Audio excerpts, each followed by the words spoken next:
Hello.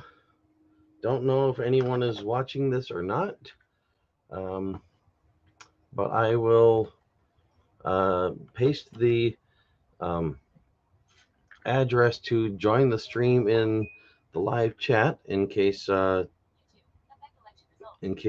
wants to. Well, not the live chat, the comments.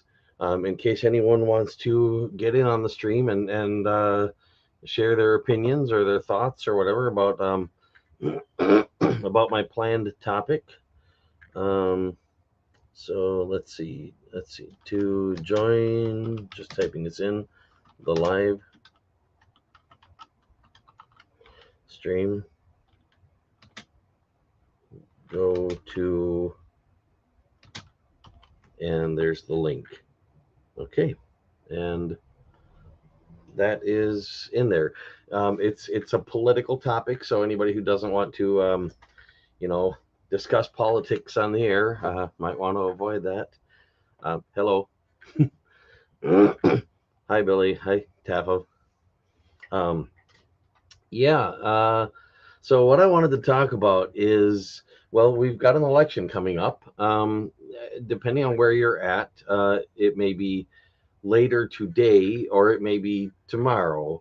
Um, but yeah, where I'm at, it's going to be tomorrow, which starts in like 3 hours.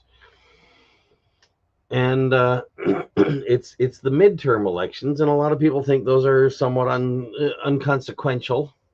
They're not. Uh, the only real difference between the midterm elections and the other elections is that they don't.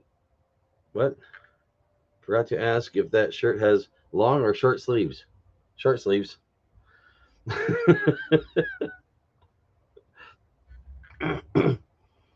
um, what was I saying? Oh yeah, the midterm election doesn't have a presidential election. That's the big difference, and there are a lot of people elected in elected offices in government in the United States, not just at the federal level, but at state level and county level and city level as well, who are not the president uh, or the vice president, and so that is to be considered, and we have a chance to also affect referendums and things like that that are on your local ballot, um, whatever they happen to be for the area that you live in.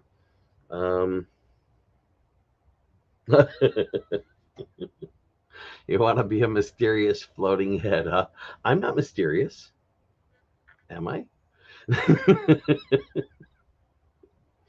So yeah, but I would like to encourage people to try to make a difference in the election, and I'd like to explain how that works. Here's the thing: people are generally told that they, either will win or they won't win, and that leaves them with the impression that there's nothing they can do about it. That they're either going to win because it was predetermined, or they're going to not win because it was predetermined.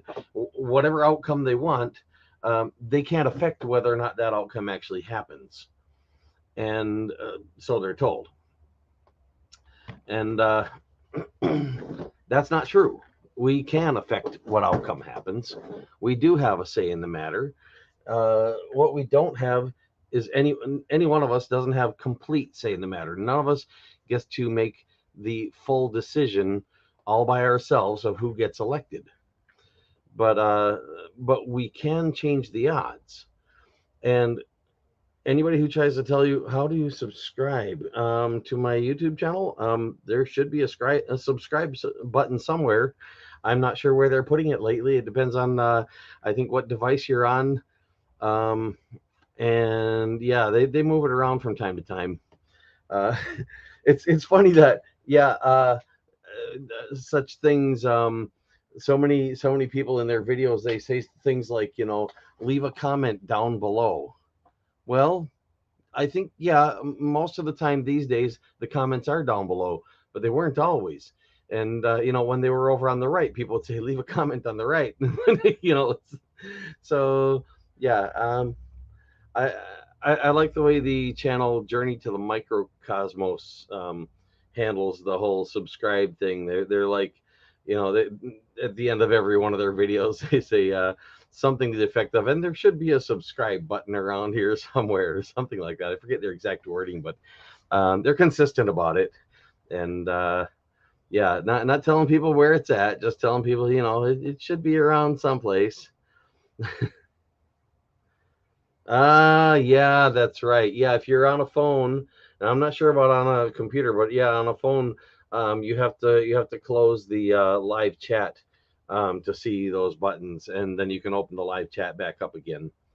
Um, yeah, they're hidden. I forget whether or not that's the same on a computer system. So, at any rate, yeah, I know it should be a really obvious thing, but a lot of people don't seem to get it, that it's not about deciding who wins or loses. It's about making a little nudge in the direction of what your preference is.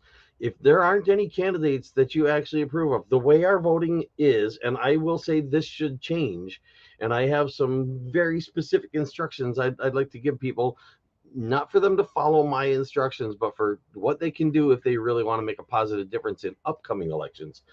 Um, but for now, we have to deal with the system the way it is. And the way the system is, we're only allowed to cast a one-faceted vote in most places in the United States, and we're only allowed to have one facet of our vote counted. Even if a person happens to be lucky enough to be in an area that has um, ranked choice voting with an instant runoff, uh, they're still only counting one facet of your vote. Yes, you get to cast more than one facet. If you have two different candidates that you approve of, you can vote for both of them, but you have to list one as your highest priority and the other one as a lower priority. And if your highest priority candidate gets the least votes of anyone, then they'll count your lower priority, your second priority candidate instead. And if that one gets the least votes of anyone, then they'll count your third priority candidate instead, if you have one. And if you don't list a second priority and a third priority and so on, if all the ones you did list get eliminated through that process of being counted as the one with the least votes for them, then your vote ends up not in the end being counted at all. Um, so I'm not saying that ranked choice voting is bad. It's much better than a system that only lets you cast one facet of your vote and then only counts that one facet of your vote and just ignores the fact that you might have more things to your intended vote than just that one facet. Yeah, thanks, Billy, by the way. And so what I'd like to suggest is, in this election, now I know there are some people out there who think the Democratic Party is way better than the Republican Party, and some people who think the Republican Party is way better than the Democratic Party. But I am going to suggest that people look at the individual candidates and what they're actually offering, not the rumors you've heard from the candidate running against them, not the rumors you've heard from the political party that they're not a member of, but what things they personally say they're going to do, and also how believable those things are. I mean, I know of one particular candidate who's running for a position here in Los Angeles, where I'm at, who's saying some pretty ridiculous things about stuff they're going to do, and I don't believe them. So there's that. And even if I were to believe them, some of the stuff that they're saying they're going to do on the surface might sound like a really good thing, but when you really stop and think about it, it may or may not be, and probably isn't. Like, for example, there's a mention of what was it? They're going to make 30,000 homeless beds. Well, we've already got a lot of homeless people. Do we really need homeless beds? No, that's just humor. Um, maybe in bad taste they're considering the subject, but couldn't resist. But no, seriously though, what are they going to do with these beds? I mean, the homeless people don't have a home to put the bed in. What are they? Is this like, let's keep them homeless permanently? Let's make, just make a place for them to sleep and stay homeless. The person, that is running against that one is talking about actually getting them places to live, not just beds. And homeless beds where you can just stay homeless but have a bed, somebody else's bed. um so yeah, but I have my opinion. Other people are going to have their opinions. The thing is, represent your opinion. Don't represent your political party's opinion because their political party told you to. Again, I'm not trying to tell you what to do, I'm making a suggestion. Represent your opinion, because that's what democracy is all about, is count all of our opinions. But if you really want to do democracy right, do your due diligence to form an opinion that is based on as many facts as you can get a hold of, as much evidence as you can get a hold of. Look into things. It's not an easy thing to do. When you get to the referendum section on your ballot, um, look over the details of each referendum. Don't just look at the title. It's going to take longer to vote that way. But democracy is not a spectator sport. It's not something where you sit back and you cheer on the team you hope is going to win and play no part in it. if if you want it to be a real democracy, you have to work on it. I mean, otherwise other people will get their democracy and you won't get yours because you didn't play a part. What's Billy saying? If never voted, been smart when it comes to politics. My concern is they will probably raise taxes to get those homes. Well, if you're already paying a lot in taxes, and if that is affecting your income, then I could see being worried about paying even more taxes. And yeah, that's the thing. If you can, and I know there's not a lot of time left now, and I should have made this video a while ago, but I really haven't been feeling up to it. But to the extent you can, look into how they plan to fund the things they're saying they're going to do, and whether or not they actually have a plan of how they're going to do things, or are people just saying stuff.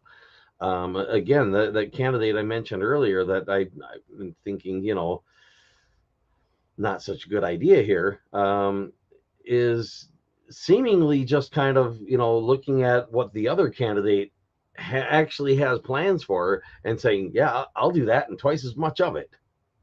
Well, how? But I mean, well, they're basically saying things that come off on the surface sounding that way, but when you listen more carefully, when you really look at the details of what they're saying, they're not saying they're going to do the same thing and more of it. They're saying that they're going to do something that, worded a certain way, kind of sounds like it's the same thing and more of it, but it's not really the same thing at all. And yeah, yeah, homeless people getting a place to live does cost money, and unfortunately, the super rich have taken all of that money.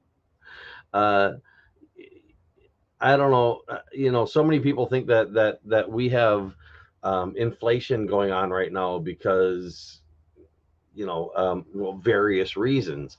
The main reason we have so much inflation going on is because rich corporations decided to get richer, rich CEOs decided to get richer, rich organizations decided to get richer. Basically, they're exploiting the fact that the people need stuff.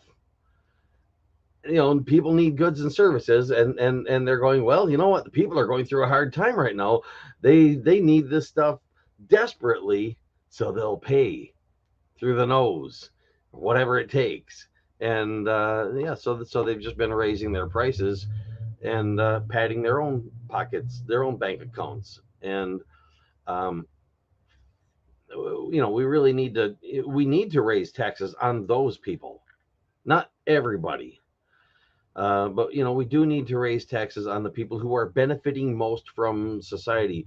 Bernie Sanders calls that a windfall tax. That's one way of doing it. There are other ways as well, but the windfall tax would not be a bad idea.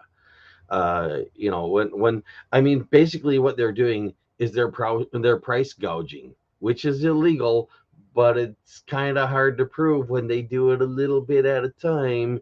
And rather than like, oh, this disaster happened, let's raise our prices all at once. If they do that, okay, they violated the law. It's clear, it's obvious. Still, somebody's got to take them to court over it, or there are no consequences for them. I've seen price gouging. I know how bad it can get. Well, I know at least how bad I've seen it get. And yeah, it can be pretty bad. I would say it probably can get even worse than I've seen it. So, yeah, oh, by the way, I guess the I'm what I'm looking at when I see if somebody puts a comment in while or is it live chat? Yeah, I don't know. Well, yeah. I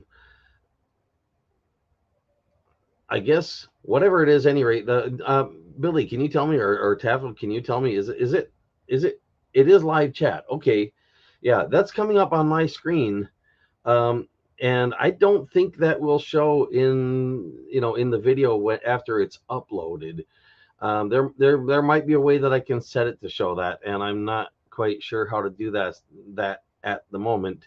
So just for anybody who's watching this after the live stream is over, I will try to read as much as I can of what's going on in the live chat as it comes up here. Tavo says not only have the corporations been raising prices, but sizes of items have been getting smaller. Yeah, I've noticed that too. Yeah, it's like oh, if the people don't want to pay more money, let's just give them less for the same amount. Yeah, there's a lot of that's been going on, and that's the world we're living in right now. We the people are supporting the rich getting richer and richer and richer, which in a sense is kind of like, we're electing for them to have more power. The problem is we don't have much say in the matter because if they all raise their prices at once on things that we need, we still need those things. And $6 for half a bag of chips. Yeah. Portions and food. Yeah, I've noticed. Yeah, I was commenting to someone, and this is not just recent, but over time. I was looking at, what was it, Reese's peanut butter cups, I think, and telling somebody that I remember when these things cost like a nickel or a dime, and they were bigger than this.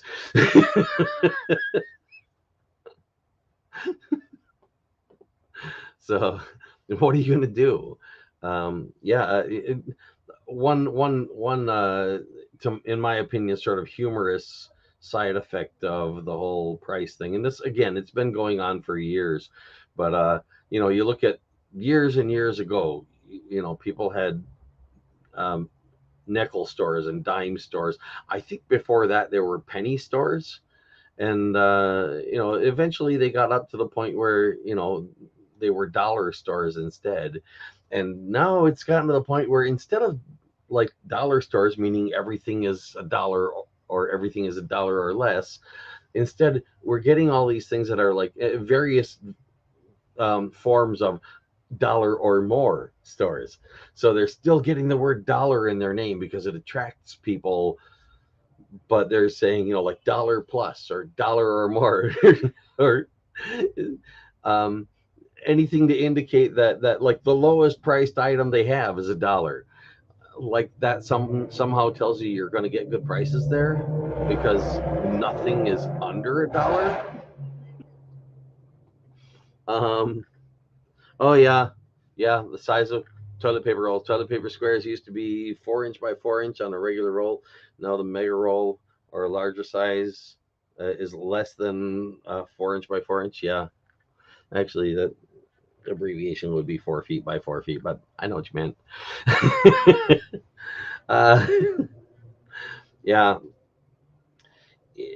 yeah, and well, I mean, okay, if you look from a practical point of view, it makes more sense, to have a smaller, to have the perforations more often because you have more options for what size um, piece of toilet paper you want to get off the roll.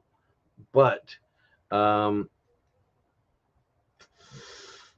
uh, then when they do things like saying, like putting on the label, like, twice as many, twice as many sheets or twice as many squares or whatever as the other brand. Yeah, there's a lot of deceptive advertisement that goes on, and of course, if they're not square, then they're if they say twice as many squares, they're not really being honest. Um, but uh, there again, if nobody takes them to court over it, if there isn't a class action lawsuit or something, they get away with it. And so here's the thing: the Democratic Party and the Republican Party have been getting away with something for a very long time that a lot of people in our government don't want to get away with, but they haven't got any way to stop getting away with it. And so let me try to explain that in a little more detail. Now, I think the Republican Party, it seems the Republican Party has just given up on this facade of saying, they're going to do anything for the people. They're just like, no, we're all about the rich. You might be rich someday, so vote for us because, when you're rich, we'll be on your side. Well, a very, very small percentage of us will ever be rich. And those of us who will be rich, a very small percentage of those people will ever be rich enough that those politicians will actually do anything for them because they're doing it all for the richest of the richest of the rich. And the reason why they keep getting away with doing that is because the people find themselves in a predicament where they can't do anything about it. We're told, for example, well, vote them out. Well, how? You can't vote against them. Well, you vote for the other guy. Well, what if the other guy's just as bad? Or what if you have been told lies about both parties and you don't know what lies to believe or whether or not any of those lies might be true? So what I would like to recommend for this election and for between this election and the next election. And I know it's too late to recommend for this election. Very few people are going to hear this. I don't know how the results are going to turn out. We'll find out. But the results will turn out differently if enough people vote differently. So for this election, vote for the candidates you think will fight the most for the people, not for the general population, not for the super rich, because they don't need our help right now. They're doing fine. As a matter of fact, they're doing phenomenally well. They're not going through any kind of a recession. They're not having a hard time financially. The taxes are not hurting them. They've got more money than they could possibly figure out how to spend. And they can take out loans pretty much whenever they want because, they've got uh, things they can put down as collateral against those loans. And if they aren't able to pay those loans off, well, then they can take out another loan to pay that loan. So I mean, the thing about being that rich though is that they never run into that situation of they can't pay a loan off. Some of them do run into a situation where they just decide not to, and then they pay the credit tracking agencies or whatever to erase that from their credit score. So they still have, perfect credit scores because they've got money. They can do things like that. Um, but what is this? That was one of their ads was now with more squares, but it was more because they were smaller. Yeah, yeah. Total square footage went down. Yeah, and that's the thing. That's the thing. They can always, if they're taken to court over it, they can always say, well, it wasn't deception. We were using square in a colloquial sense. Like it had square angles, 90-degree angles, like a rectangle. Well, then say rectangle. If you mean rectangle, say rectangle. Don't call them squares. Don't say there's more squares. They could say there are more rectangles. But if people were to take them to court over that and say, no, this was deceptive advertisement, technically even false advertisement, because it's not more squares, they could point that out to the court, to the judge or the jury or whatever they've got, and say, look, this, they didn't have to word it that way. It seems obvious that the reason they worded it that way was to deceive people. So, but there's a problem with that too, and that is that most of us are too poor to take anyone to court. We can't afford to hire an attorney. Can't even afford to take someone to court without an attorney. Um, yeah, and there again, so they get away with it consistently. So what I was going to say is, between now and the next election, let's change one thing if we can. Pass this around to other people, if you would. Get people to watch this video and hear me out. I mean, however far into this it is, you can give them a timestamp or whatever. But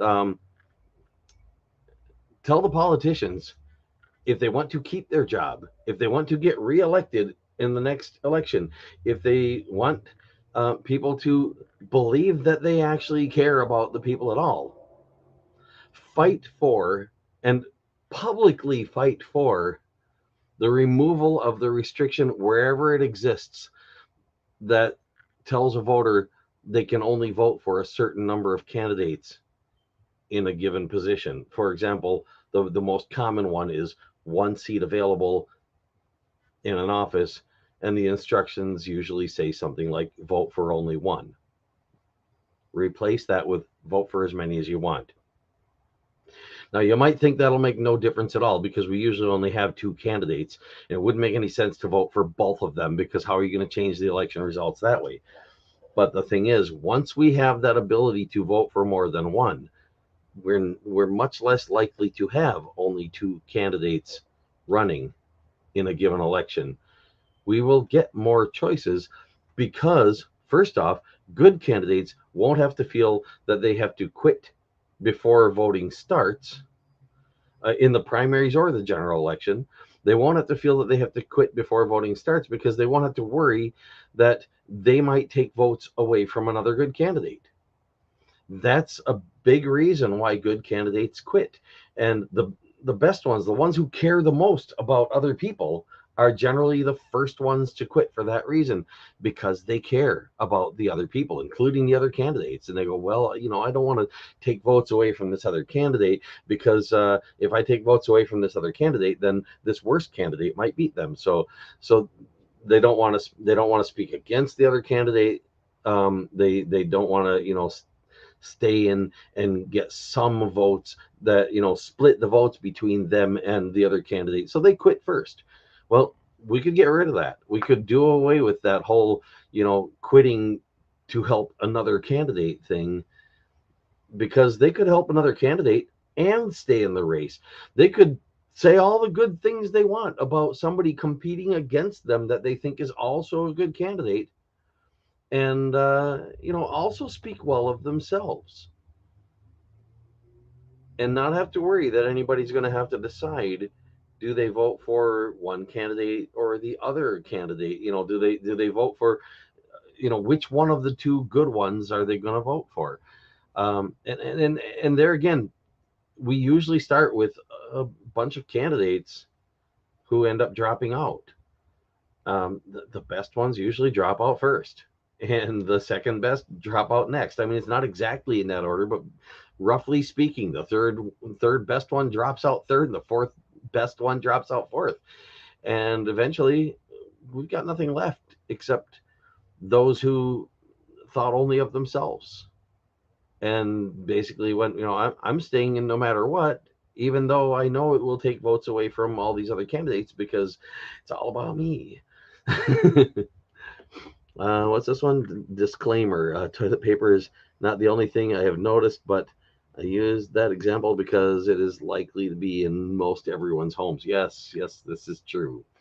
Um, it is a good example of something that has been made into smaller proportions, and had the price jacked up. Um, I don't know. I mean, I some people might think that I shouldn't laugh about such things because it's hurting people, and yes, it hurts people, but you got to keep a sense of humor to get through this stuff. I mean, it's just too hard otherwise. So I really recommend that people try to keep their sense of humor up, but also look at the big picture as much as you can. Look at the details as much as you can.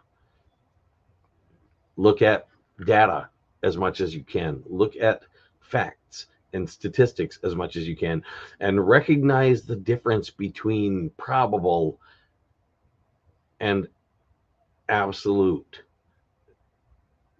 If somebody if there's a poll, for example, that says one candidate is more likely to win than the other, that doesn't mean your vote has no chance of affecting that. What it has is an absolute chance of affecting those odds. When you vote, the odds change because you voted. They change a small amount, but somebody else might be voting the same way as you, and that also changes it a small amount in that same direction. We need better elections than we have. We need, better ballots than we have, and a better system of counting them. Well, actually, the system that's in most of the elections in the United States, um, would be able to count a multifaceted vote, because when you have, for example, a particular office that has, say, 5 seats or 4 seats or whatever, that has multiple seats available for the same office, there are a few, I don't know, off the top of my head, I can't name one, but there are a few positions like that in at least some areas, and so for those elections, generally, for example, if there's 5 seats available, the instructions will say vote for up to 5. And if you vote for 4, they'll count your vote. If you vote for 3, they'll count your vote. If you vote for 5, they'll count your vote. If you vote for 2 candidates, they'll count your vote. If you vote for 1 candidate, they'll count your vote. If you don't vote at all, most of them will not count your vote. Um, in the rare event that they might have a none of the above, then they'll count your vote as you didn't vote for any of them, but you did vote. And that doesn't change the outcome of the election, but it goes into the statistics. It's a number that gets recorded somewhere. But if there's 5 seats available and it says vote for up to 5, and you vote for 6 different candidates because there were 15 different candidates and you liked 6 of them, generally they throw your vote out. They won't count it at all. They won't count 5 of your 6, because how do they know which one of the 6 to throw out to make it 5? Well, that's just wrong. I mean, they know what you wanted. You cast a vote approving of 6 candidates. Why is it that they can count your approval of 1, 2, 3, 4, or 5 candidates, but they can't count your approval of 6 candidates? It's the exact same process. For each candidate you approved of, add 1 to the approval count for that candidate. It's called approval voting. It's a very old system, and it's much better than what most of the world has right now. Now, there's better than approval voting as well. There are better systems than that. For example, score voting. Approval voting is actually a form of score voting. Full score voting also allows a range. It's sometimes called range voting. Range voting, of course, is the opposite side. It's score voting that's not approval voting. Approval voting allows you a range of 0 or 1 and nothing in between. Range voting can give you can allow you to cast a vote in the range of 0 to 1 or anything in between, or basically 0% to 100%, or any percentage in between. Meaning, for example, you could give one candidate a full vote, give another candidate a full vote, give another candidate a half of a vote, give another candidate a quarter of a vote, 100%, 100%, 50%, 25%, maybe give another candidate 5%, meaning 5% approval for that candidate. You're not expressing full approval of that candidate. You're expressing some approval of that candidate. And so, range voting, much better than approval voting, but the equipment has to be able to handle it. It's harder to count. It's a little more complicated to teach people. Approval voting is something that we could get all over the country. Everywhere that there is an election that is a single faceted election that says vote for only one, or vote for only up to however many seats are available, replace that instruction with vote for as many as you want, and you've just vastly improved that voting system and increased democracy substantially. So what I would really like to see people do is go ahead and vote. I mean, the Democratic Party, I will say this much. I'm an independent. I'm not a Democrat, but the Democratic Party is at least telling us they're trying to give us more democracy. They're trying to keep what democracy we have. The Republican Party has lately gone completely crazy. And they're basically taking advantage of people's gullibility. They're taking advantage of the fact that people rely on faith rather than evidence, and they're taking advantage of the fact that that people don't proof check, don't fact check things. So they get people to believe a bunch of nonsense and spout it off as if it's true because they believe it, and then other people hear them spouting it off as if it's true, and they take that as verification that it must be true because they heard it too, and now they've heard it from more than one source. Well, that's not how you check whether or not something's true. Just because you heard it from more than one source doesn't mean that they're all correct. There are things you can look into, to learn how to do stuff like that if you don't know how. Disagree about Republicans. It's not absolute. I agree. It's not absolute. And what I'm talking about, I do want to clarify that, and I should have clarified up front. I'm talking about the Republican Party establishment has gone nuts. Ex-president Donald the Rump, or whatever you want to call him. I'd rather not even say his name. I happen to share a first name in common with the guy, and I feel like it's a swear word now. He has basically turned the party stupid. And there are a lot of members of the party, ordinary members of the party, who have fallen prey to that. It's not because they're stupid people. It's because they've been taken advantage of and basically made stupid because people knew how to manipulate them. And I feel sorry for those people. But yes, there are also Republicans who have not fallen for it. A lot of them are leaving the Republican Party because of it. And yeah, and that's the whole thing. Yeah, you're right. Amen to that. Both sides have some tails. Yeah, exactly. The Democratic Party is not great. I will say that straight out. I don't know that we have a great party. The Green Party is pretty decent. But, for example, when the Green Party runs for president, they're not actually trying to win. They know they can't win.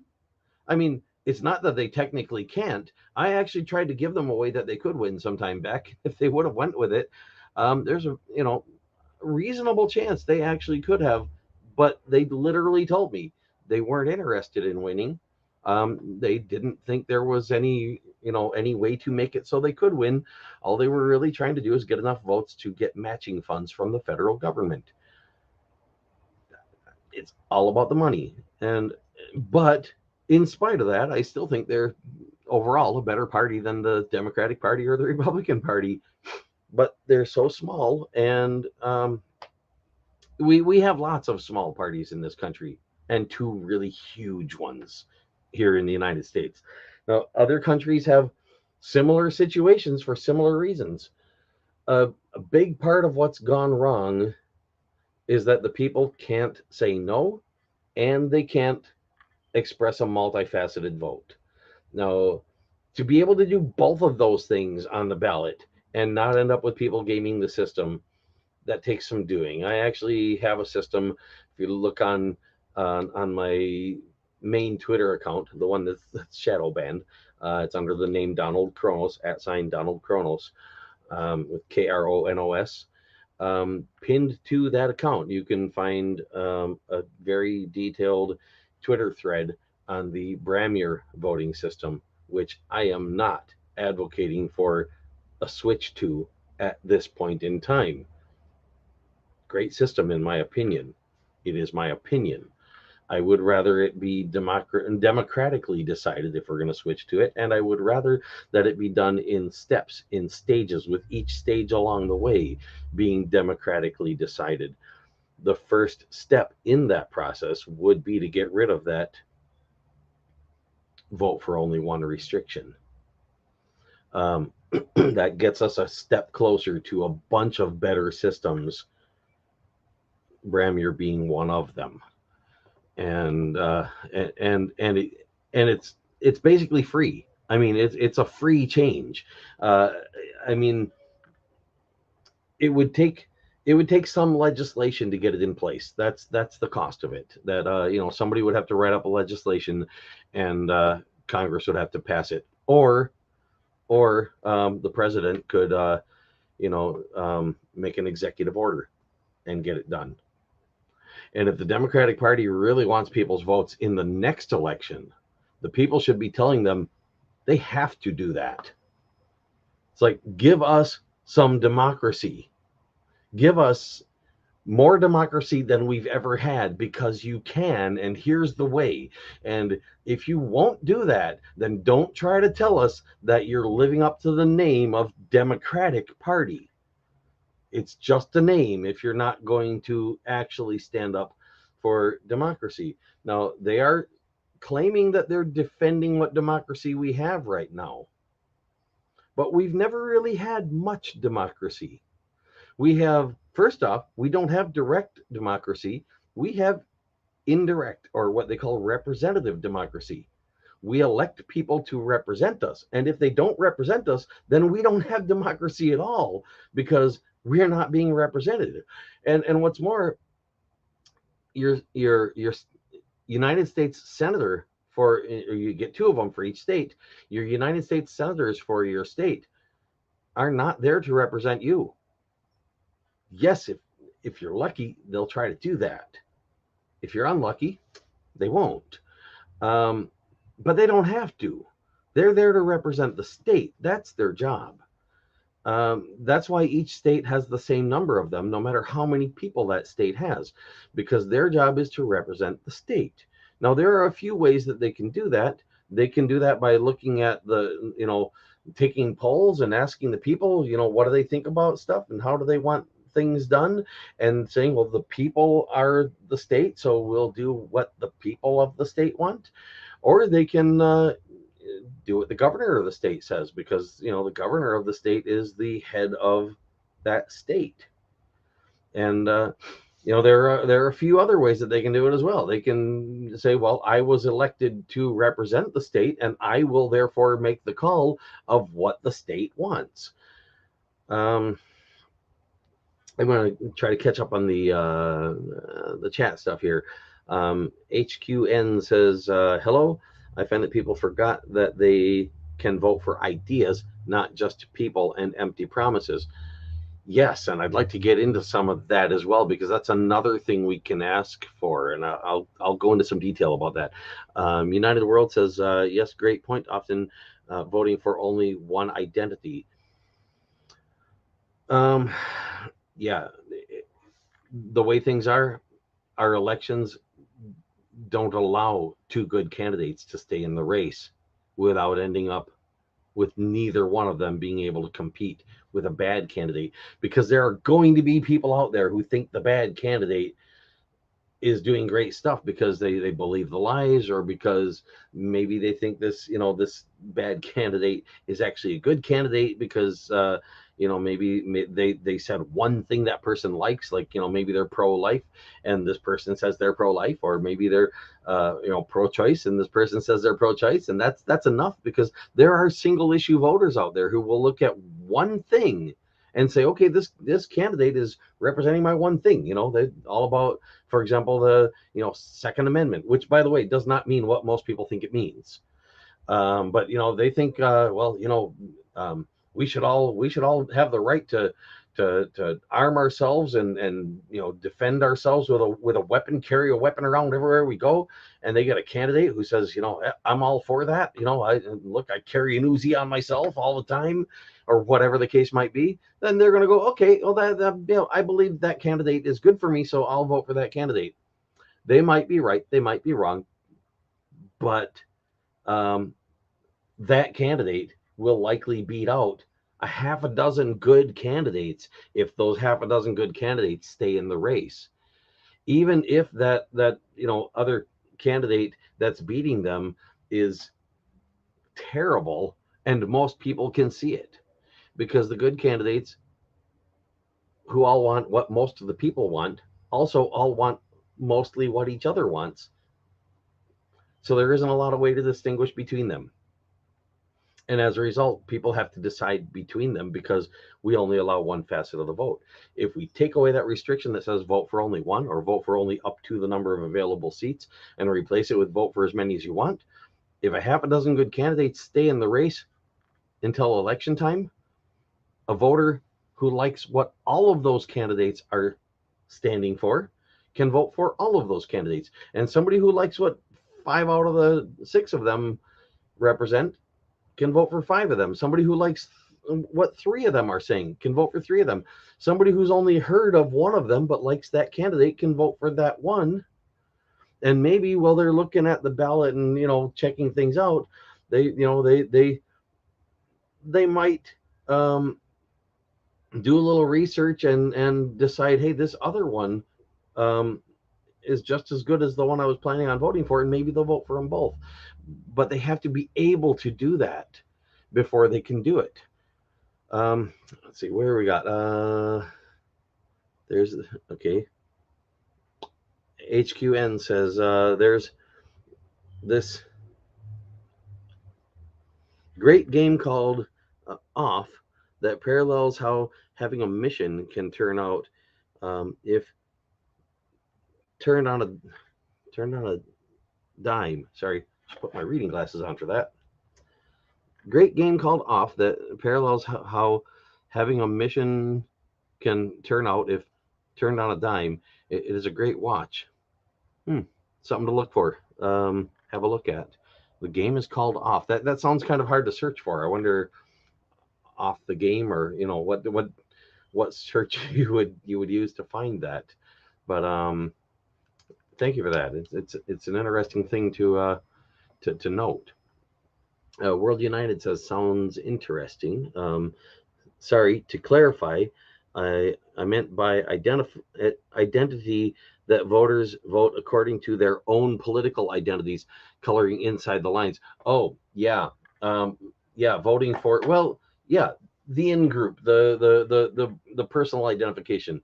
Yeah, there are people out there who vote by race, or by gender, or both, or by political affiliation, or by sexual preference, or whether someone's sexual preference is normal or not what they consider normal. Again, these are single issue things.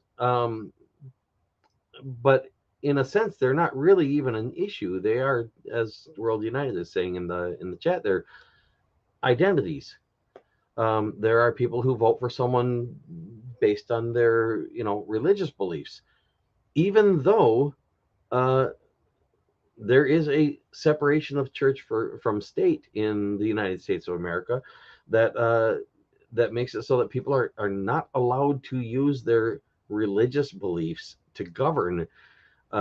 Yes, they can apply their religious beliefs in their own decisions on how to vote for something, but they can't, basically legislate based on their religion and say, our religion says this, therefore this should be law. Not legally anyway. But there are people right now high up in the Republican Party, and some of them very, very prominent, who are pushing for, in their own words, um, uh, Christian nationalism, which is another name for Nazism. Nazi is just it was a German word for national. The National Party was the Nazi Party, and at the time when when World War II was happening, and that party gained a lot of power there. Um, Germany was very much a Christian nation, and so the Nazi Party was the Christian Nazi Party, or the Christian Nationalist Party. Um, there are some people in the Republican Party who have even come right out and said that they're supporting Nazi in one way or another. But then, others in the party will generally tell them, oh, you can't say it that way. You got to say it this way. And so they'll remove that stuff, hide it any way they can. And if it gets brought up, they'll excuse it in one way or another, pretend it never happened. And unfortunately, um, we've got too many people who don't look into the details of such things. They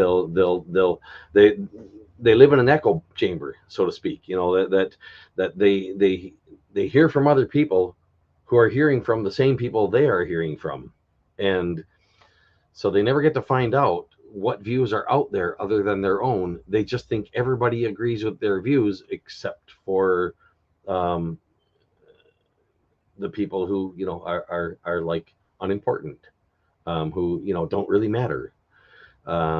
People they don't care about have views other than their own, views that they don't care about. uh, and yeah, that's basically as anti-democratic as you can get. It's anti-democracy to say my views matter. If your views don't agree with mine, then your views don't matter. That's just not right. That's not a good way of being. And let's see, I'm going to try to catch this up again. Whereas Tafo says, yet they made a medical treatment restricted regardless of the doctor's decision for their patient. Yeah, yeah, yeah. I would like to say something about abortion, by the way. The abortion of a pregnancy specifically. There are people out there who are pushing for a ban on abortion under any circumstances of any kind. And first off, I want to say what that exactly means. Abortion is the stopping of something. If you have a cancer tumor, for example, and you have it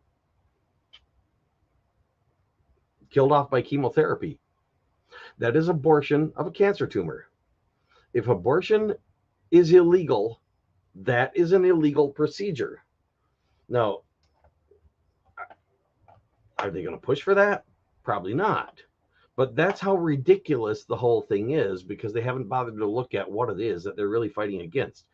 If what they're fighting against is an unnecessary death of a fetus, then they should be, putting that in the way they word it. Because first off, there is a distinction between a fetus and a baby. That's why they have different names. There is a distinction between a fetus and an embryo. Again, that's why they have different names. Those are stages in development. There's a distinction between a fetus and an adult as well. Again, those are stages in development. Um, there, in the medical profession, I think there are actually like cutoff points where they say, at such and such an age, we start using the other name. But those are kind of arbitrary. They're more of generalizations of, during this early stage and then this next stage, and I mean, basically though, what they're doing in saying that a person cannot abort a pregnancy, because doing so could end the life of a fetus, is they're saying that a person who has another person growing inside of them, um, has to support that other person growing inside of them, whether they want to or not, at the expense of their own safety, and at whatever other expense there might be involved, and has no say in the matter. So basically, it's protect one individual, but not the other individual. Protect the fetus, but not the adult. And there are better ways to handle that sort of thing. If they really want to have an adult conversation about the issue, they should separate the things that they're talking about, instead of making it pro-life versus pro-choice, and the pro-lifers calling the pro-choice people anti-life people, and the pro-choice people calling the pro-lifers anti-choice people. They should try to meet each other somewhere in the middle, and recognize that they have some common ground. I mean, most pro-choice people don't really care to have fetuses die unnecessarily, but they want it to be a personal choice that people make without having to have someone complicated interfere with it. Yeah, talk with their doctor about it. Get a medical doctor's opinion on, is this a good idea? How safe is this, for them? Is there another way? Could they, maybe um, have the fetus extracted early, and have it, put in an incubator, and maybe somebody will adopt it someday. These are things that could be considered, but you got to have an adult conversation about it, and not just go, well, you've got this label, I've got this label, therefore we're enemies. That's not getting anybody anywhere.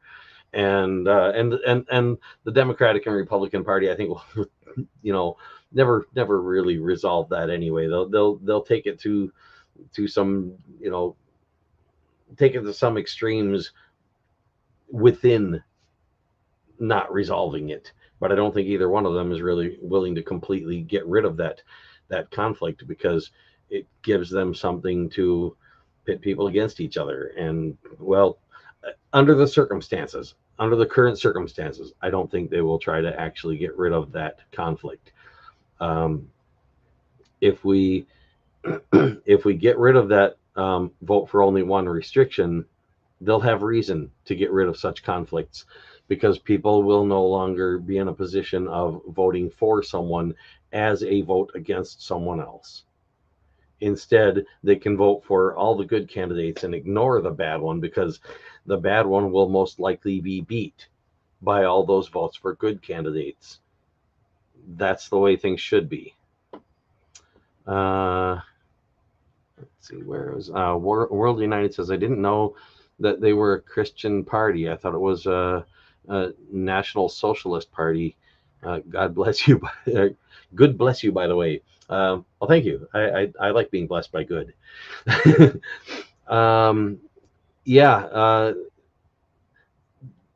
they took on the name socialist for the same reason. They did take on that name, and they took on that name socialist for the same reason a lot of other dictatorships took on the name socialist, because people knew what socialism was back then, and they wanted it. It wasn't delivered to them, by the way. What they got was not actually socialism. It was a label of socialism. Sort of like, when the Democratic Party is labeled as democratic and isn't being very democratic. And again, like I said, I think we can fix that. I really think that, if people push for it and tell the Democratic Party, look, if you want people to vote for the Democratic Party, live up to your name. Fight for us to have more democracy than we've ever had. Don't just try to hold on to what democracy we have. Give us more. And here's an easy way to do it. Just take that restriction off that says vote for only one. Count every facet of a person's vote. Let them cast every facet of their vote, and maybe somewhere down the road, even give them more ability to represent their vote more clearly than that. For example, being able to, as I mentioned, vote 100% approval for one or more candidates, and maybe 90% approval for one or more candidates, and 75% approval for one or more candidates. But that's a harder thing to do from where we are right now. The simplest thing is just remove that restriction. If they can do that much, then they deserve our votes. If they at least are willing to fight for that, then they deserve our votes. But when I say fight for it, I mean actually try. I mean actually write the legislation. And by the way, thing I wanted to get, I think I hadn't gotten to it from earlier,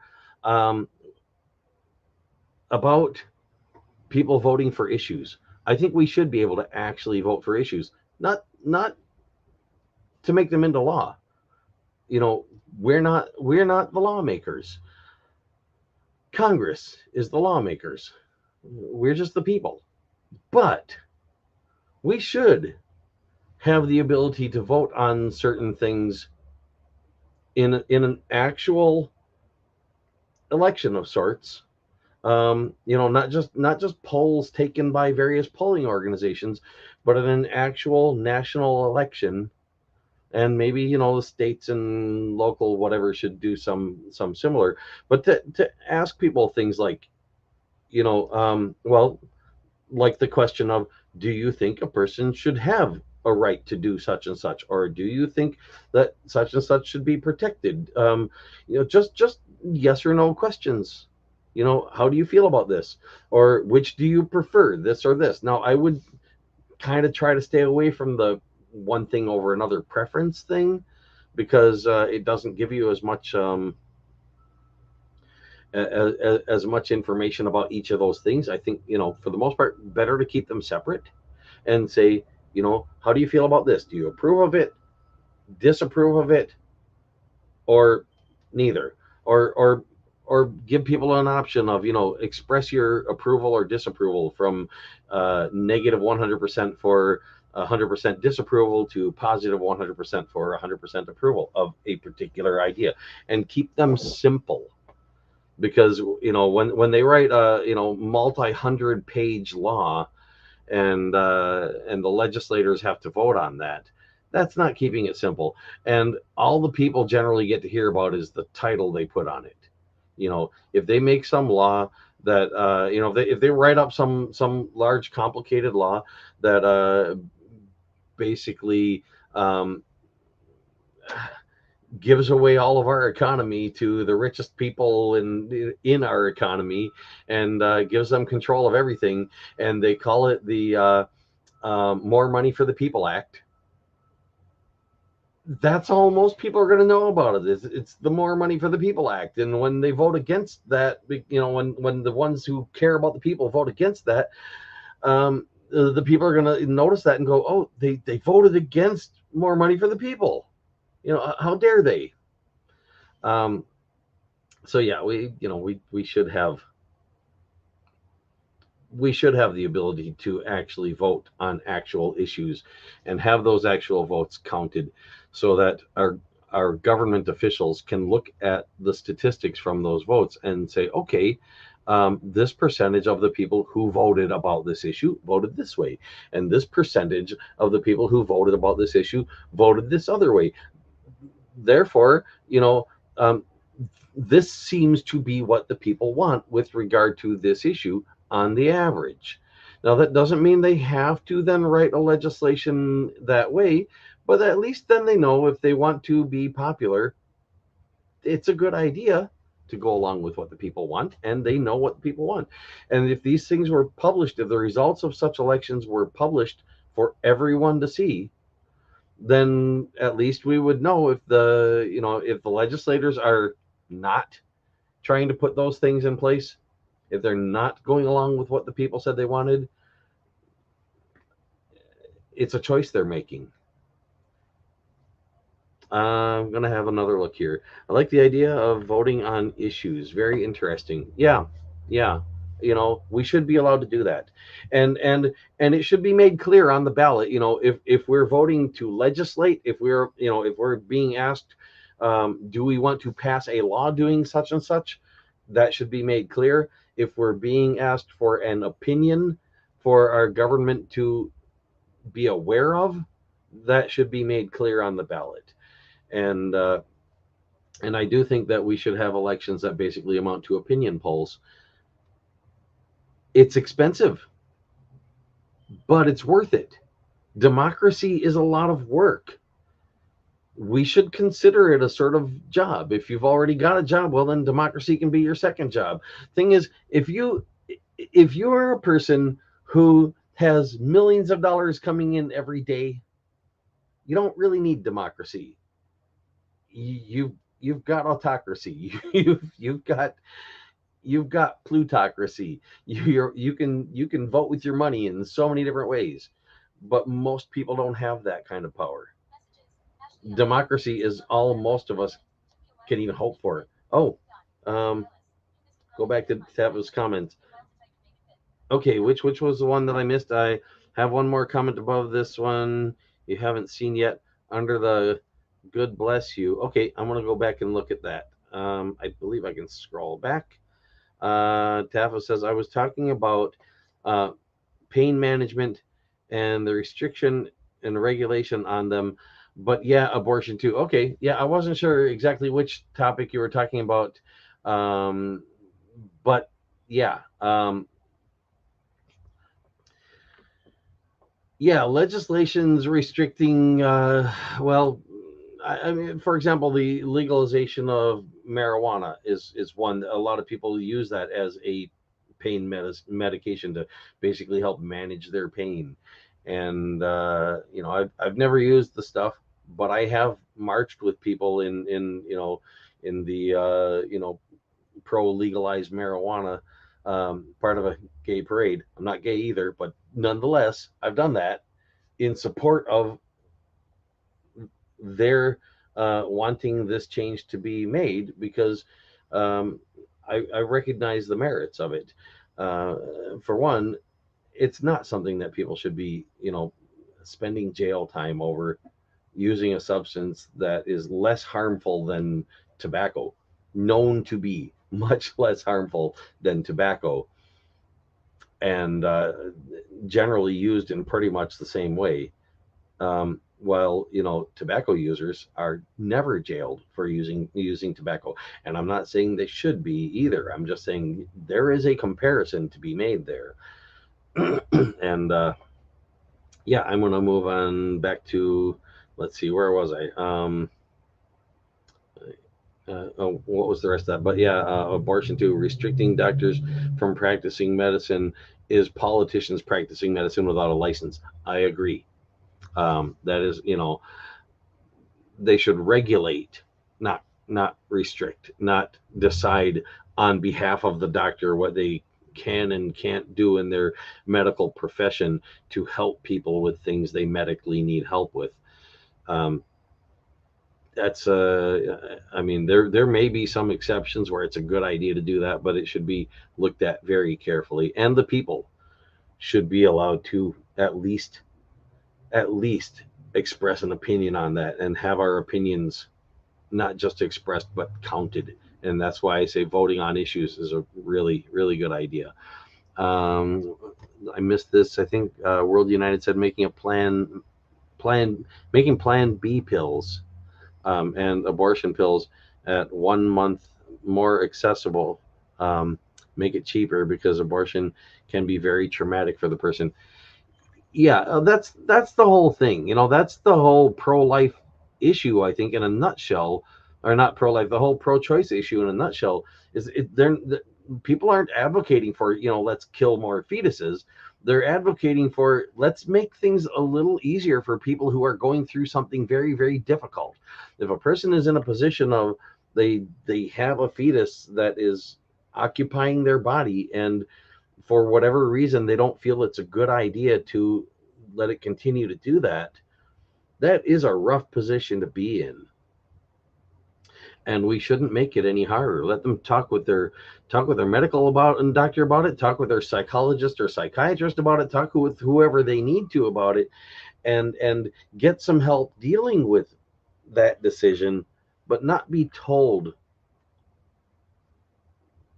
you can't decide. It's hard enough. Don't do that to people.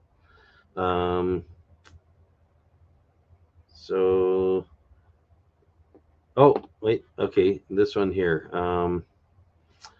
HQN says we can make it to Mars or have windmills, but a lot of people have to do their part and not smudge the law needlessly. Anyway, got to go. Well, thanks HQN for sticking around as long as you did. Appreciate it, and for making your comments. Much appreciated. And yeah, there are things that we can do. That are not easy to do. And improving our elections is one of them. Getting to Mars is another one of them. Should we go to Mars? Yeah, I think we should. Not all of us, but should we get human beings there to examine the place? Get people to be able to do scientific studies of some of the materials there and the environment. Yeah, is that going to cost a lot? Yeah. Are there other things to spend money on? Yeah, but it doesn't have to be one or the other. We can do both. Again, not necessarily easy, but we have to weigh the costs and the benefits, preferably for everyone, not just for those who are most noticeable, because those who are most noticeable are usually those who least need the help. They're doing fine. Usually, most of them. And yeah, I mean, nothing wrong with caring about someone that you happen to notice, whether it's a famous person, a rich person, whatever the case might be. Nothing wrong with that. But we have to think about the people we're not noticing as well. We have to, if we really want to have a better future, we have to think about the future for everyone, not just the future for the few people that grab the most of our attention. So let's see. And okay, Tafa says thank you, World United. World United says you're welcome. Tafa says my doctor has patients with cancer that can't get enough pain meds due to opioid restrictions made by the same politicians who say gun restrictions won't stop criminals from getting guns. Yeah, and well, and this is another thing. I touched on this earlier. I'm gonna try to go into a little more detail about the idea of odds, and things being predetermined or not predetermined, and what it means to be able to affect the odds of something. When they make the argument of saying that gun restrictions won't stop criminals from getting guns, well, that's true and false depending on how you interpret it. If you take that to mean gun restrictions won't stop all criminals from getting guns, that's true. Gun restrictions will not stop all criminals from getting guns. Some criminals will still find ways to get guns. If you take it to mean gun restrictions won't stop any criminals from getting guns, that's flat out false. Now, some gun restrictions might not stop any criminals from getting guns. Some might stop a lot of criminals from getting guns. Some might stop most criminals from getting guns who otherwise would have gotten guns. And yeah, I heard the notifications on this thing. I need to get my reading glasses back again. Hold on. Let me check and see. Looking. Not there. So close that, and here it is. I think that's what the notifications are coming from. Just give me a moment. Oh.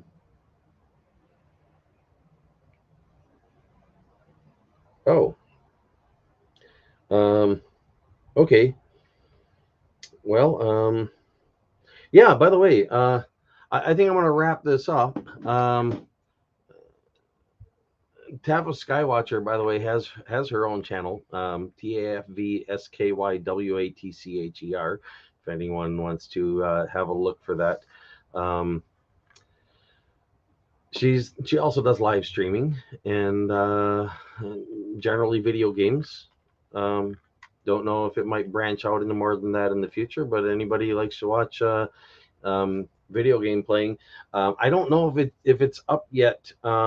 There was one that was sort of being delayed by YouTube in getting to be viewable after the live stream ended, but her last live stream was 25 hours. That's some pretty hardcore gaming.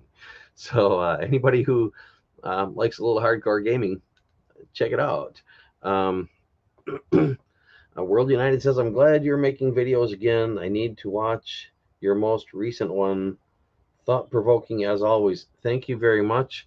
I will try to do more of these. I will probably get redundant in some things like the political stuff. I tend to get redundant about such things because we haven't solved the problems yet that are solvable. And so if I make another video and I mention again that we should get rid of that vote for only one restriction wherever it exists, get rid of the restriction wherever it exists on how many candidates a voter can vote for, and if I mention again that ranked choice voting isn't good enough because it still only counts one facet of your vote, I hope people will forgive me for being redundant, but until the problems are solved, we need to keep talking about how to solve them, not just talking about the fact that there are problems. That's not enough. Don't get me wrong, that needs to be done too. We need to occasionally have people, go out in the streets and make a protest and, make it seem that they're upset and, not talking about destruction, but, just visibility. But keep in mind also, I mean, here in Los Angeles, where I live, when people set up a protest like that, if there's going to be a lot of people, whether they get a permit for it or they just take to the streets without a permit, either way, they're basically going to end up with wherever they go being cordoned off, traffic being routed around them, and roadblocks being put up, and whatever the case might be, which makes them barely visible. That's not why it's being done, or at least I don't think that's the main reason behind why it's being done. I think the main reason is for safety's sake, but it still reduces their visibility. I would really like to see people do things like having a protest that stays on the sidewalks and obeys the walk and don't walk signs when they cross streets, and watches out for traffic, so they can stay safe while they protest, and march from Los Angeles to Santa Monica and back, or something like that. Not everybody would make the whole trip, but I mean, if it was planned that they were going to make the whole trip and that some people could join them on the way, if they weren't all in one group, but rather could be in their own part of the street, just walking in one direction or the other, just pick a street like Wilshire Boulevard and just say, let's all march on Wilshire Boulevard between this time and this time, and don't only go out there if you see other people. Get your signs about the things you care about. Doesn't have to be the same as other people's signs. Get your signs about the things you care about, the changes you want to have make, the ways you think they can be made, and join the dispersed crowd. It's you know it's a dispersed rally. This is something I talked about, by the way, a lot long before the pandemic started, and we ended up with the social distancing thing, where people were being told, don't stay too close to other people because you can pass a virus that way or contract one that way, and it should have been done back then. Even more so now because the pandemic is not over; it's still around. It would be a really good idea to make some distributed rallies where people pick a street and stand on a corner on that street and hold up a sign if they if they don't feel up to walking, or pick a direction and walk holding their sign if they do feel up to walking, and let the passing traffic notice them, let the people who live in or work in buildings near there notice them, let the other pedestrians notice them, and try not to get in people's way and not to cause any hazard or danger. um, but yeah, yes, laying down a foundation for the future. That's the idea. um, let's see, where am I at here in the let me scroll back a bit in the chat here. um, since I can actually keep up in here if I want to, because not a lot of people. If I get more people in future ones and I can't keep up, I'll deal with that. But for now, since I can, let's see. World United says like zero point 0.5 rounds up to 1, close enough. Oh, what was that? That's a response to. Hold on. Where I got to go farther back. Um, have email. Also, thank you for giving me a place to safely discuss politics. I don't do politics on my channel because it's a gaming channel, not a political or religious platform. Yeah, I mean, and that's better for viewers as well because they can pick what they're in the mood for, um, out of what's available to watch at the time. And if they don't care whether something they get on something while it's currently live streamed, then um, they can pick it up after it's over with, um, and watch it then on their own time. But if they want to catch a live stream while it's going on, it's also nice if they have a choice of what kind of live streams they want to watch and what kind of content they figure they can expect. So let's see. World United says, I'm glad you're making videos again. Yep, I read that one. Let's see. World Tafo says, World United, it took me doing an almost 24-hour stream to get him going again. Yeah, literally. I hadn't live streamed in, I think, about a year. And I made a short live stream about her 25-hour live stream, intended to start just before she hit the 25-hour mark, but I forgot to click the go live button in StreamYard. And I was talking for a while to nobody, because I wasn't actually live and I thought I was. And then I realized it and I'm like, oh, I gotta hit the go live button. uh, but yeah, so they got me going again. I've been meaning to for quite a while, but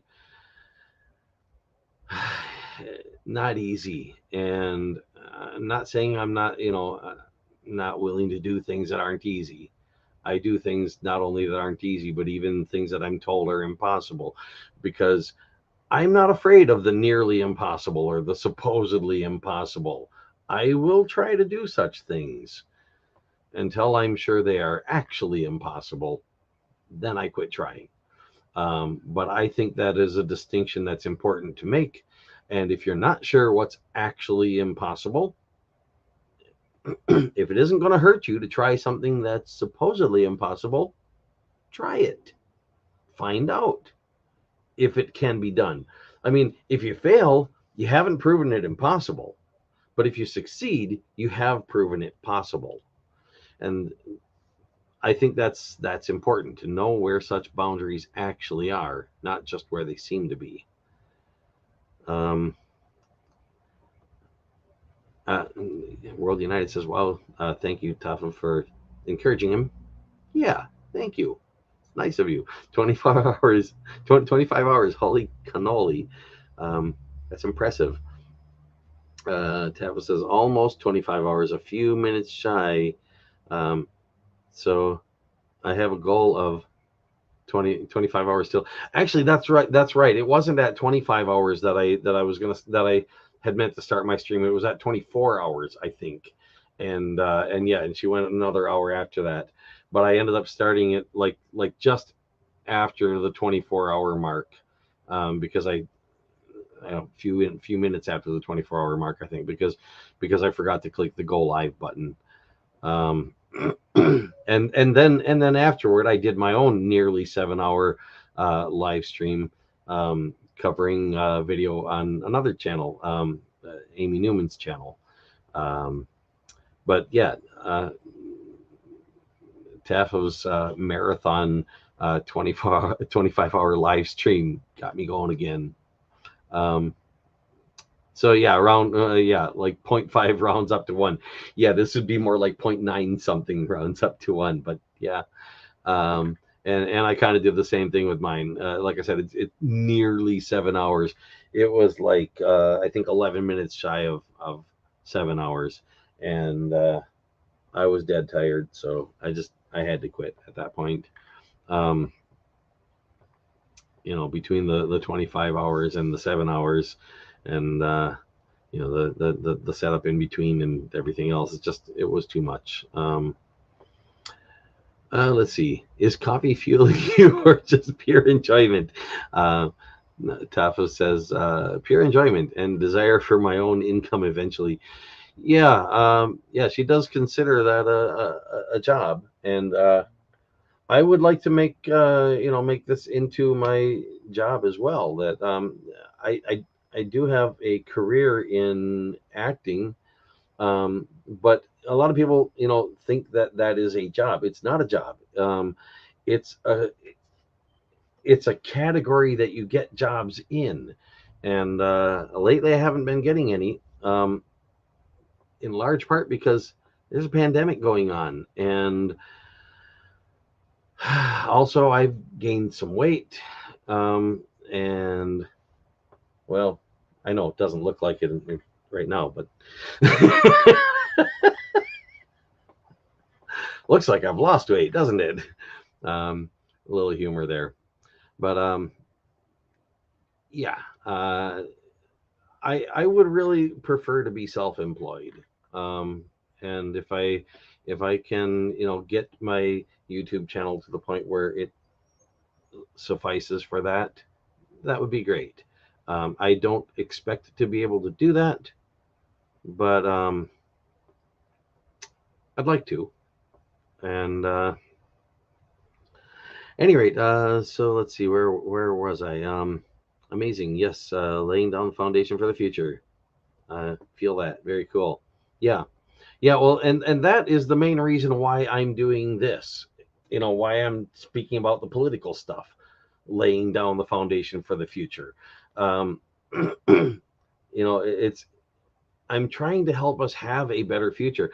I know so many people who stake their whole future on an afterlife that they believe they're going to have a good place in, and they might be right.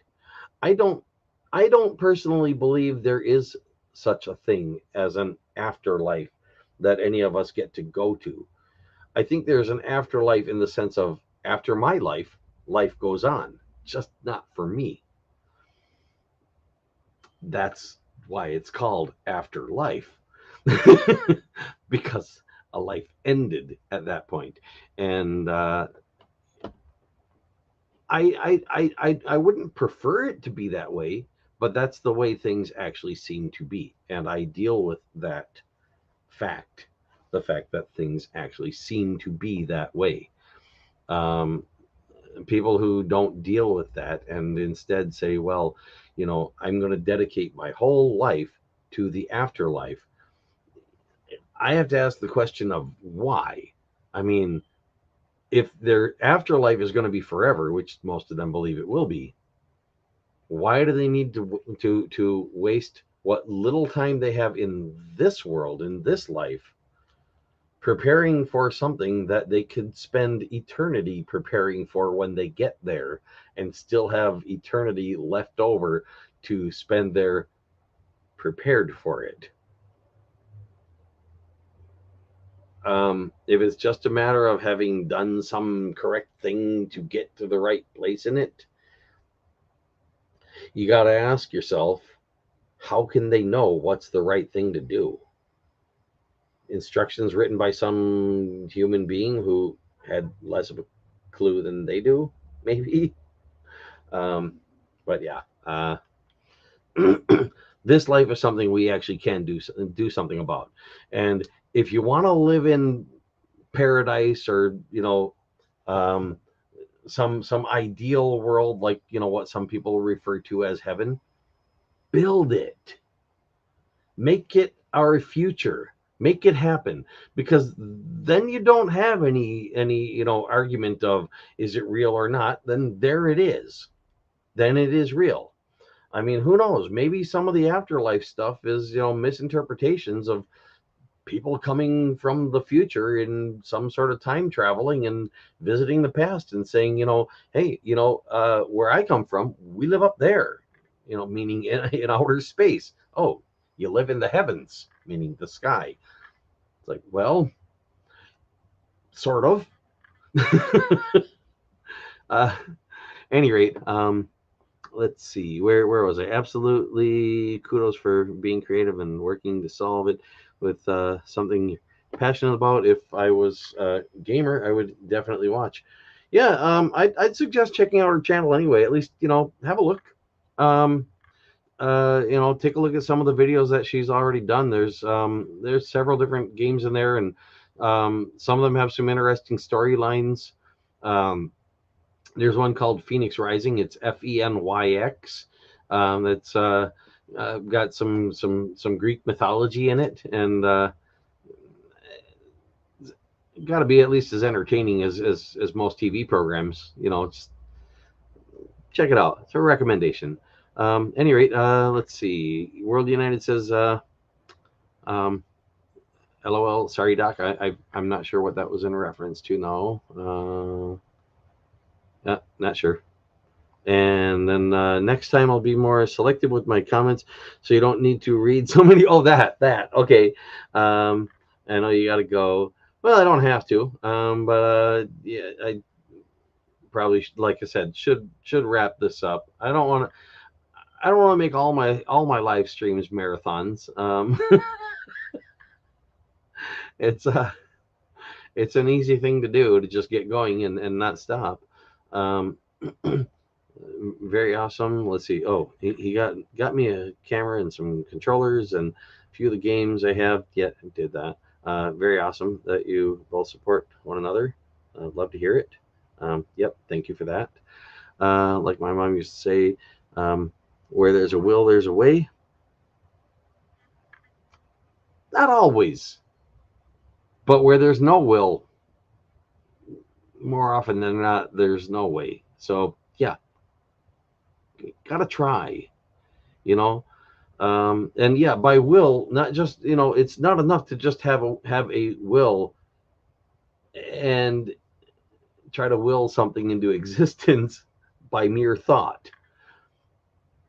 Actions speak louder than words, so they say. And I'm not big on sayings, but it is a well-known one. And yeah, it's kind of inaccurate because they're not really speaking so much, but actions get things done. Words can encourage things to get done. They each have their part. Let's see. He's got a brother. Thank you. Amazing. Happy to hear it, especially in times of division. It's a blessing to be close to family. Will do. Knew you were going to say that. Yep. Okay. So I'm all caught up. A little mumbling there. Sorry. Just making sure I've read all of the stuff in the live chat, and yeah. So to recap, we got an election coming up. I don't expect many people will see this video. Um, if anybody sees it and wants to share it, please do. If anybody sees it and thinks other people should see this, please do share it any way you can. Ask other people to share it. Not just for the election coming up tomorrow or later today, depending on where you are. Well, I mean, actually, the election's been going on for a while now. This tomorrow or later today, depending on where you are, that's the end of it. That's your final chance to get it done. If you're doing a mail-in ballot, you got to get it time stamped, post stamped by a certain time. If you're going to a polling place, those are going to be closing sometime in the next day or so, and that's it. Then the votes get counted. Some of them are already being counted, but I mean, then the final counting happens. The votes get finalized, and the election gets decided.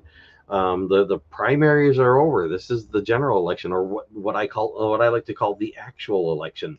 The primaries are not actually election. They're well, in most cases, they are a decision-making process for a private organization, a political party. California has an exception to that, something that they call the top two primaries, where they put all the political parties. They don't do this on the presidential election. I forget whether or not. I don't think they do it on any of the federal elections, but local elections, they put all the candidates from all the political parties together, along with any independents, and they run them all against each other in the primaries. And then in the general election, the top two vote getters of all that was in the primary get to go on, regardless of what their political party affiliation is, or lack thereof. And there is some good and some bad to that. The bad part is most people don't really start studying the candidates until after the primaries are over, because they don't know which ones are going to have any chance. And at that point, then you've only got two of them who have any chance, and they might be the two worst. They might be the two best ones, but they might be the two worst. Either way, you're stuck with it, and that's all you've got. What I would really like to see, if they're going to hold on to that, I'd like to see it changed into a top 10, where the restriction of vote for only one is removed. You can vote for as many as you want, and the top 10 vote getters from that election would go on to the general election. That would be a huge improvement over this top two primaries. There are better systems that we could do than that as well. But there again, I'm looking at, this is a California thing, the top two primaries. That's a very simple change that could be made to the top two primaries to convert them into a top 10 primaries. That would greatly improve the election system with very little effort involved, and basically no extra cost involved. I say basically because, yeah, if there are more candidates in the general election, the ballots are going to be a little longer if you make paper ballots. We've got electronic voting machines, so you don't necessarily have to use a paper ballot, but well, yeah, then it still prints it out on a paper ballot. So yeah, there's a little more expense involved, a little more paper used. There's a little more counting to be done, but it's essentially a free change and a hugely positive one. So same thing goes for removal of the vote for only one restriction wherever it exists, or removal of the vote for only up to so many restriction wherever it exists. I count the vote for only one, by the way, as part of the vote for only up to so many, because if you don't vote at all, you're voting for zero. So vote for only one is vote for zero, meaning don't vote at all, or vote for one. It's not much of a choice. I would like to see voters be able to vote for as many as they want. That is a very simple, very small, very positive change that would make a huge positive impact and help us to elect candidates who care about the future of all people, who care about making society better for everyone, and not just those who already think it's great because they are personally doing so well. So yeah, let's push for such positive changes. And if you have other ones in mind, push for them. You don't have to push for the things that I say, but I'm asking you to consider the things I'm talking about. Consider pushing for them, because if enough people do, we could get those changes, and then we can get people elected who will help us to make other changes that you would like to see happen.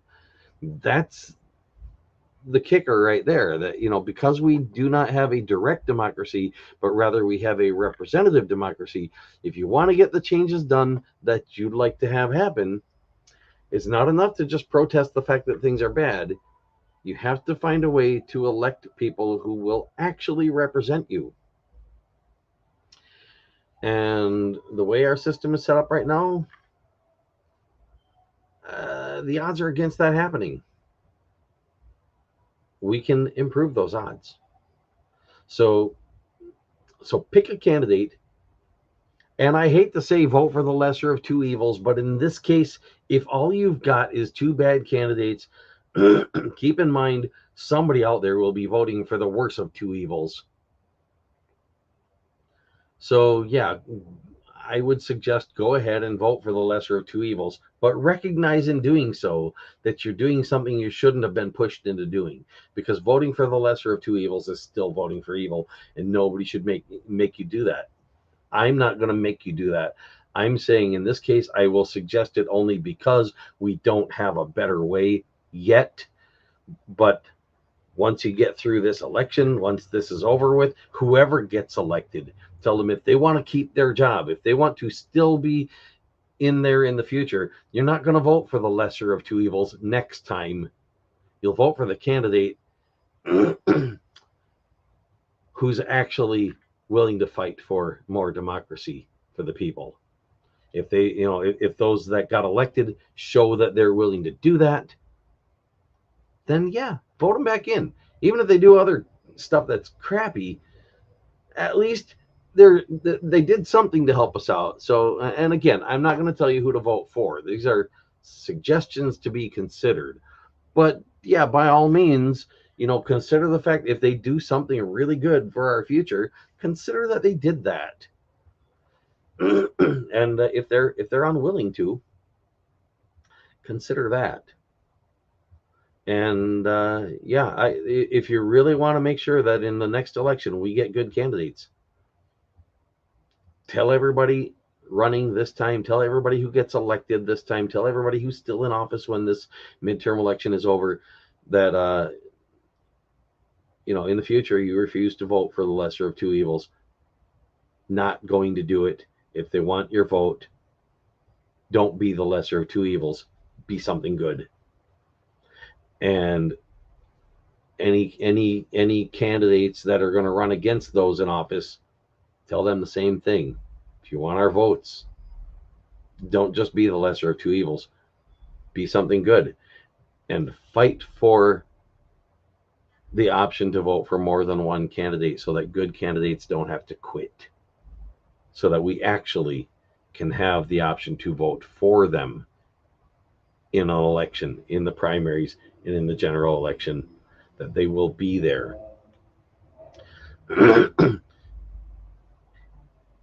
A political party nominating someone, I want to say this very clearly, a political party nominating someone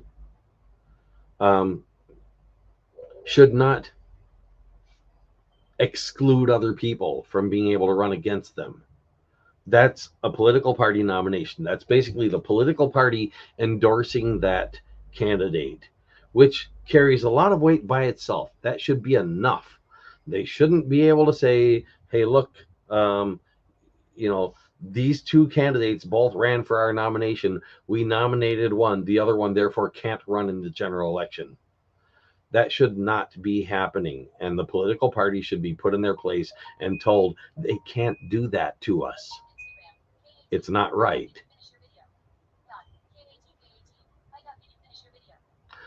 Well, I'm being asked to wrap my video up, so I'm going to go ahead and do that.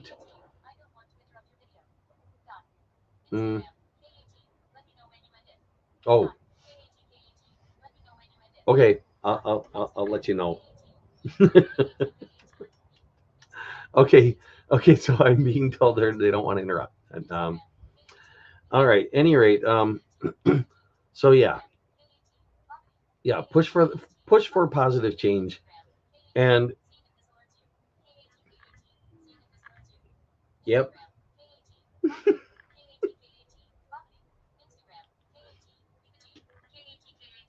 Okay, I better reply to this. Give me a moment.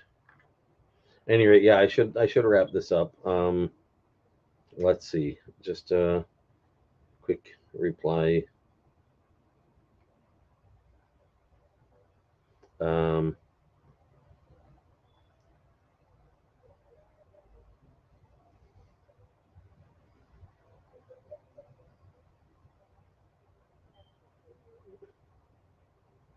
oh, hi, send. Okay, so she knows that I got the message. In case she didn't catch that in the video. Anyway, I am going to go ahead and wrap this up. I can make another video maybe later and say that say something more or repeat the same things or whatever. But this is already long. I don't I don't expect many people are going to catch my closing statements anyway. Um, so oh, okay. So I'm also being told Taffy is going to live stream. I should probably join in there and be there to moderate and help out a little if I can. Um, no, no, it's not Tommy. It's Cat. Any rate, thanks. Um, Vote if you can. You know, not much time left. Uh, Try to consider carefully each candidate. And like I said, in this case, and I have, I don't believe I've ever recommended this before. In this case, I will even go as far as to say, vote for the lesser of two evils. If that's all you've got is the choice of the greater evil or the lesser evil, but demand that they never make you do that again. And that they can end it. And talk about it. If you feel you had no better choice than to vote for the lesser of two evils in order to keep the greater of two evils from winning, talk about that openly, publicly, a lot, and pass the word around that we can fix that. We can make that never have to happen again by insisting that they remove this unnecessary restriction that tells you how many candidates you're allowed to vote for before they'll invalidate your ballot and throw it away because you approved of too many candidates. What kind of an election system is that says we don't want to have so many good candidates that you'll vote for more than one because you had more than one you approve of? No, we want you to express approval for one candidate and one candidate only, even if there isn't one single candidate on the ballot worth your approval. Yeah. So, okay. Um, I will be looking over the ballot and I will be following my own advice. If I see a choice between two candidates, I don't think either one is really good. I will be picking the lesser of two evils and voting for the lesser evil. Please don't blame me if evil gets elected in that respect, because if there is a good candidate, I will pick that one, even if it is one that the odds say can't win, because there is no such thing as can't win. When Bernie Sanders ran for president, he quit to keep from taking it twice. He quit to take and keep from taking votes away from basically the lesser of two evils. And we still could have elected him. It would have been a heck of a lot of work, and some of us did the work. 2020, we tried, but we couldn't really succeed in it. There wasn't enough cohesion mainly because of how things went in 2016. But here in California, and in other places similar. But here in California, we did make, in 2016, we made Bernie a certified write-in candidate for the general election. He was a valid candidate to write in. Most people did not know that. I think most people who did know it did write him in. He got a lot of votes. And I don't think he was very happy about that, because it took votes away from the candidate he didn't want votes being taken away from. But that would have never happened if people had been given the option to vote for more than one candidate. If he would have said, if he would have said, look, vote for me, vote for them, vote for both, you know, just don't let this other one win, and people could have done that, yeah, things would have gone a lot differently. But we have a system that prevented people from being able to cast their full vote. A lot of people wanted to vote for more than one at that point. I did a poll recently, just finished up the poll. If you go to Twitter, username TZDAK, it's letters TZDAK, and look at it should still be my pinned tweet there. It's a poll that I asked people how they felt about whether or not they had ever been in a position of voting for one candidate but wishing they could have voted for more than one. And about half the people who responded in that poll said that has happened too many times. Only about a fifth of the people said that it never happened to them. And yeah, there are people who never even really think about, what if I could vote for more than one candidate? They've never had that option. Why should they think about it? But then there are those of us who do think about such things and realize we're not being allowed to cast our full vote. So where is this one person, one vote, if all some of us can cast is a fraction of our vote? And where is the one person, one vote if we're allowed to cast a multifaceted vote on an instant runoff system that only one facet will be counted from in the final vote results? That's not a full vote. That's a partial vote, and we can do better than that. So let's do better. Let's make this happen. Collectively, we can. Thank you very much.